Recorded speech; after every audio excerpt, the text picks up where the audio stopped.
రష్యాలోని -50 గడ్డకట్టే ఉష్ణోగ్రత, ఆకాశంలో 40,000 అడుగుల ఎత్తున ఒక భారీ రష్యన్ ఇల్యూజన్ IL-76 విమానం ఎగురుతోంది. ఆ విమానం రెక్క కింద ఒక వింతైన యంత్రం అమర్చబడి ఉంది. అది ఒక ఇంజిన్, కానీ సామాన్యమైంది కాదు. అది భారతదేశం యొక్క కళ, 140 కోట్ల భారతీయుల ఆత్మగౌరవం. దాని పేరు కావేరీ 2.0. ఆ ఇంజిన్ నుంచి వస్తున్న గర్జన రష్యా ఆకాశంలో ప్రతిధ్వనిస్తుంటే, దాని ప్రకంపనలు మాత్రం వాషింగ్టన్ డీసీలోని వైట్ హౌస్ మరియు పెంటగాన్ గోడల్ని వణికిస్తున్నాయి. సరిగ్గా అదే సమయంలో వేల మైళ్ల దూరంలో ఉన్న అమెరికా ఒక షాకింగ్ నిర్ణయం తీసుకుంది. భారత వైమానిక దళానికి అత్యంత కీలకమైన GE F404 ఇంజన్ల సరఫరాని అకస్మాత్తుగా నిలిపేసింది. ఎటువంటి ముందస్తు సమాచారం లేదు, ఎటువంటి బలమైన కారణం లేదు. కేవలం సప్లై చైన్ సమస్యలు అనే చిన్న మాట చెప్పి 2 ఏళ్ల పాటు డెలివరీని వాయిదా వేసింది. మిత్రులారా, ఇది కేవలం బిజినెస్ డీలేనా, లేక భారత్ తన సొంత కాళ్ల మీద నిలబడకుండా అమెరికా ఆడుతున్న ప్రమాదకరమైన జూదమా? దశాబ్దాలుగా మనల్ని అడుగడుగునా అడ్డుకున్న పాశ్చాత్య దేశాల టెక్నాలజీ గుత్తాధిపత్యాన్ని భారత్ ఎలా బద్దలు కొట్టింది? ఈరోజు మనం ఈ వీడియోలో కావేరీ 2.0 వెనుకున్న అసలు మిస్టరీని, రష్యాలో జరిగిన రహస్య పరీక్షల్ని మరియు 2027లో భారత్ సృష్టించబోయే చరిత్రని మనం ఈరోజు ఈ వీడియోలో తెలుసుకోబోతున్నాం. జెట్ ఇంజిన్ అనేది ప్రపంచంలోనే అత్యంత క్లిష్టమైన టెక్నాలజీ. ప్రపంచంలో అణుబాంబు తయారు చేయడం ఈజీ కావచ్చేమో, కానీ ఒక ఫైటర్ జెట్ ఇంజిన్ని తయారు చేయడం మాత్రం ప్రపంచంలోనే అత్యంత క్లిష్టమైన పని. ఎందుకు? ఒక జెట్ ఇంజిన్ లోపలుండే ఉష్ణోగ్రత దాదాపు 1700 నుంచి 1800 కెల్విన్ల వరకు ఉంటుంది. మీకు అర్థమయ్యేలా చెప్పాలంటే, ఇనుము కరిగే ఉష్ణోగ్రత కంటే ఇది చాలా ఎక్కువ. అటువంటి స్థితిలో ఇంజిన్ లోపలుండే టర్బైన్ బ్లేడ్లు సెకనుకు వేల సార్లు తిరుగుతూ ఉండాలి. అవి కరగకూడదు, వాటి ఆకారం మారకూడదు. ఈ టెక్నాలజీ కేవలం 5 దేశాల దగ్గర మాత్రమే ఉంది. అమెరికా, రష్యా, ఫ్రాన్స్, బ్రిటన్ మరియు ఇప్పుడు చైనా కూడా దీనికోసం కష్టపడుతోంది. 1980వ దశకంలో భారత్ GTX 35VX కావేరీ ప్రాజెక్టుని మొదలుపెట్టినప్పుడు అమెరికా మరియు యూరోపియన్ దేశాలు మనల్ని చూసి ఎగతాళి చేశాయి. ఒక మూడో ప్రపంచ దేశం, సైకిళ్ల మీద రాకెట్లు తీసుకెళ్లే దేశం ఇంతటి హై టెక్నాలజీని ఎలా తయారు చేస్తుంది అని వారు విమర్శించారు. దురదృష్టవశాత్తు మన దగ్గర సరైన మెటీరియల్ సైన్స్ లేకపోవడం వల్ల 35 ఏళ్ల పాటు ఈ ప్రాజెక్ట్ అనేక అడ్డంకుల్ని ఎదుర్కొంది. DRDO మరియు GTRE అంటే గ్యాస్ టర్బైన్ రీసెర్చ్ ఎస్టాబ్లిష్మెంట్ కోసం వేల కోట్లు ఖర్చు చేసినా ఆశించిన ఫలితం రాలేదు. దీంతో మనం మన తేజస్ విమానాల కోసం అమెరికాకు చెందిన జనరల్ ఎలక్ట్రిక్ GE ఇంజిన్లపై ఆధారపడక తప్పలేదు. ఇక్కడ మనం ఒక చారిత్రక సత్యాన్ని గుర్తు చేసుకోవాలి.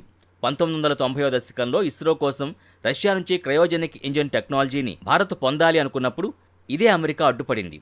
అప్పట్లో రష్యాపై ఒత్తిడి తెచ్చి భారత్కు ఆ టెక్నాలజీ అందకుండా చేసింది. ఫలితంగా మన అంతరిక్ష కార్యక్రమం 20 ఏళ్లు వెనక్కి వెళ్ళింది. ఇప్పుడు ఫైటర్ జెట్ ఇంజన్ల విషయంలో కూడా అమెరికా అదే బ్లాక్ మెయిలింగ్ పాలిటిక్స్ చేస్తోందని రక్షణ రంగ నిపుణులు భావిస్తున్నారు. భారత్ ఎప్పటికీ తమపై ఆధారపడి ఉండాలని, ఎప్పుడైనా తమ మాట వినకపోతే ఇంజన్ల సరఫరా ఆపి మన వైమానిక దళాన్ని నిర్వీర్యం చేయవచ్చని అమెరికా వ్యూహం. కానీ భారత్ ఈసారి తగ్గేదేలే అన్నట్టుగా ముందుకు సాగింది. జెట్ ఇంజిన్ ప్రాజెక్టులో అత్యంత క్లిష్టమైన భాగం సింగిల్ క్రిస్టల్ బ్లేడ్. సాధారణంగా లోహం అనేక చిన్న చిన్న కణాలతో తయారవుతుంది, కానీ విపరీతమైన వేడి వద్ద ఈ కణాలు విడిపోయి బ్లేడ్ విరిగిపోతుంది. అందుకే మొత్తం బ్లేడ్ని ఒకే ఒక్క స్ఫటికంలాగా తయారు చేయాలి. భారతీయ శాస్త్రవేత్తలు రాత్రింబవళ్లు శ్రమించి టైటానియం మరియు నికెల్ ఆధారిత సూపర్ అల్లాయిస్ను ఉపయోగించి ఈ టెక్నాలజీని దేశీయంగా అభివృద్ధి చేశారు.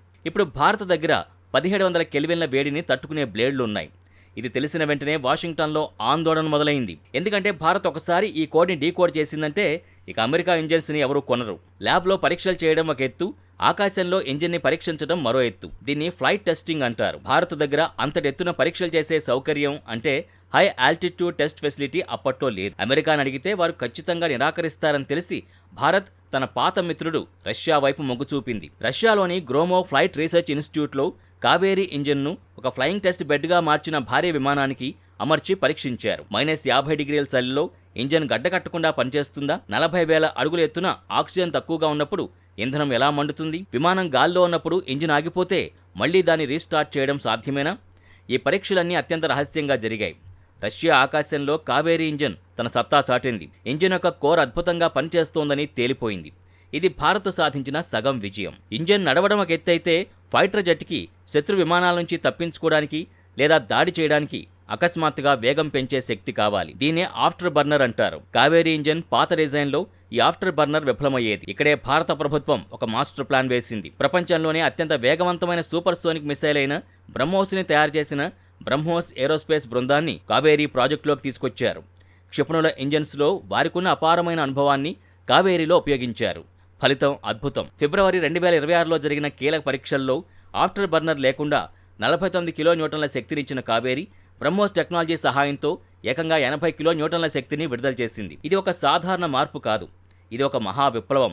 80 kN థ్రస్ట్ అంటే తేజస్ మార్క్ 1A విమానాన్ని సునాయాసంగా యుద్ధ భూమిలోకి తీసుకెళ్లగలదు. భారత రక్షణ రంగంలో ఒక పెద్ద విమర్శ ఏంటంటే ప్రభుత్వ సంస్థలు పనిని చాలా నెమ్మదిగా చేస్తాయని. కానీ కావేరీ 2.0 విషయంలో ప్రైవేట్ రంగాన్ని భాగస్వామిని చేయడం వల్ల సీన్ మొత్తం మారిపోయింది. గోద్రేజ్ ఏరోస్పేస్ ఈ ప్రాజెక్టులోకి ప్రవేశించి డిజిటల్ ట్విన్ టెక్నాలజీని వాడింది.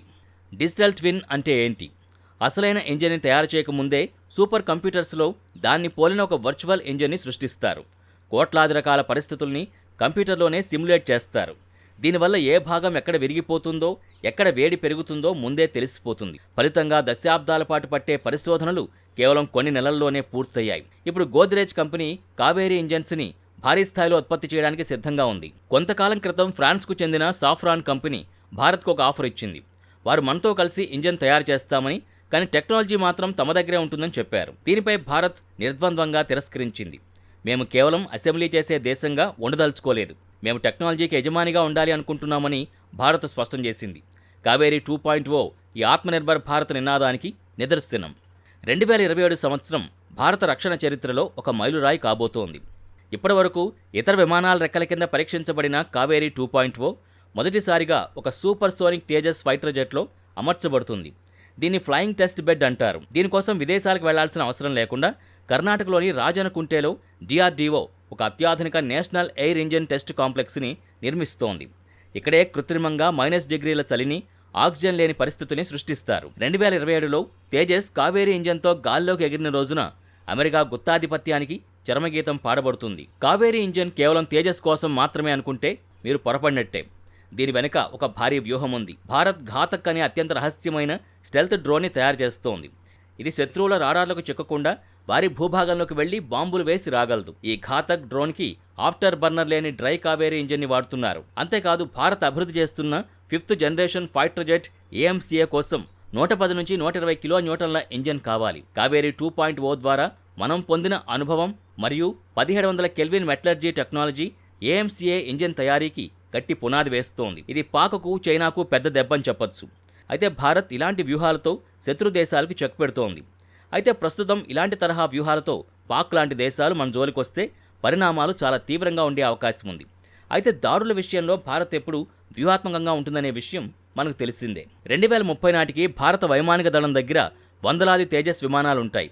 వీటికి ప్రతి 10 ఏళ్లకోసారి ఇంజన్ మార్చాల్సి ఉంటుంది. అప్పుడు భారత్ అమెరికా దగ్గరికి వెళ్లదు, తన సొంత కావేరీ ఇంజన్స్ని వాటిలో అమర్చుకుంటుంది. దీనివల్ల వేల కోట్ల విదేశీ మారకద్రవ్యం ఆదా అవడమే కాకుండా యుద్ధ సమయంలో అమెరికా మనల్ని బ్లాక్మెయిల్ చేసే అవకాశం కూడా ఉండదు.